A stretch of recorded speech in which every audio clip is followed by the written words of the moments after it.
When comparing your driving against professionals, you might just look at the mistakes you've made, such as braking too early or too late. You might have a bit of oversteering or understeering, but let's not forget there's actually something which is about using grip in all corner phases, which might cost you way more time than just oversteering in one sudden moment.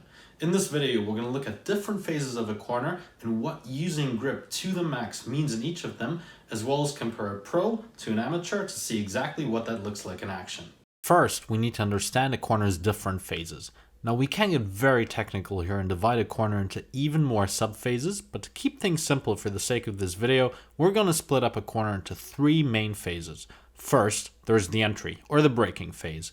Secondly, we're talking about the mid-corner phase, where we focus mostly on hitting the apex, the tightest point of a corner. And third and last, the exit, where we accelerate out of a corner.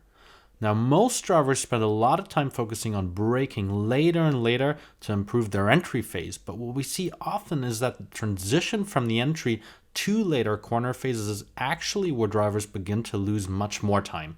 Let's look at an example of how using grip in all three corner phases looks when done right. So we're coming around turn 8 here at Silverstone, approaching Copse Corner, turn 9. And watch what happens. We get on the brakes initially, but we brake deep into the corner, wait, and as soon as the car grips, we get back on the power immediately, using all the space on the exit to maximize the grip available to us. So now that we understand the fundamentals of using grip and the different corner phases, let's look at different comparisons in these corner phases to see exactly what a good and a bad example can look like. To illustrate how much of a difference even using a bit less grip can make, we will compare a pro and an amateur sim racer's data with the exact same car on the same track. The slower driver loses more than a second through the single corner around Silverstone here. So that is light years in racing, right? So the question is, where do they start losing that time? And as you can see from the graph, this is the time delta between the two drivers. They always start at zero as they enter this segment of the track. You can see the delta only increases really slightly in the braking phase, almost no time lost.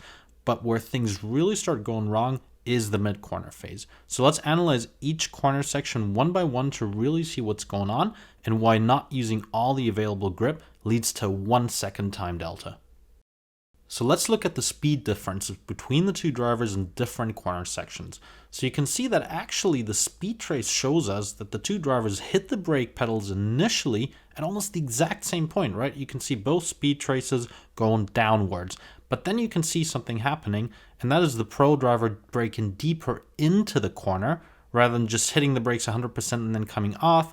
And as you can see, because of that, they're able to carry much more speed deep into the corner, being on the limit of the front tires, not just longitudinally in terms of braking, but also laterally, thereby carrying more speed into the corner on entry. Let's take a look at the mid-corner phase now. So we talked about braking, and you can really see that difference now.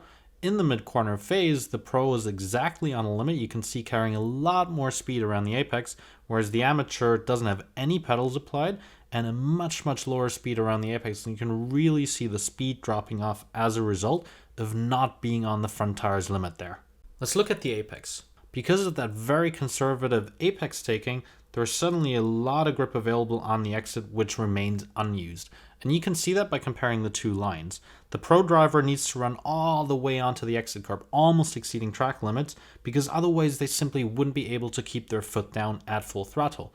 The amateur driver, on the other hand, waited a bit longer to go flat out, but by doing so, they're leaving grip on the table, right? You can see they can stay within the track's limits easily and not use all the grip available, which clearly shows you that there is more time to be gained here.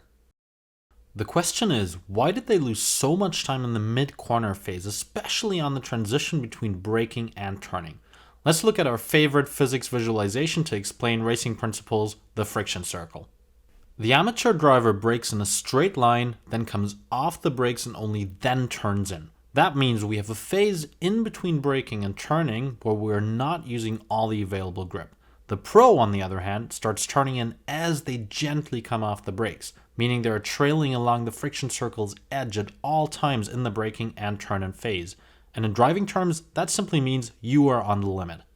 The exact same thing happens on the exit, just the other way around. The amateur waits till they face an almost straight line exit and only then get back on the power. The pro, on the other hand, gets on the power exactly when the slightly reduced turning input allows for it, thereby always using all the available grip. So you can see that leaving a bit of grip, a bit of potential on the table in different phases of the corner really does add up over time, right? It's not just about braking as late as possible. Once you actually finish your braking phase and you trail brake into a corner, there's still a lot of stuff happening between that point and by the time you get back on the power on the exit. That being said though, actually approaching the limit from the bottom rather than spinning the whole time and kind of adjusting downwards is much better. So if you have that problem, that's a good problem to have. Just keep in mind next time you're out on track, start pushing the limits not just in the entry and on the exit, but also in every single phase in between.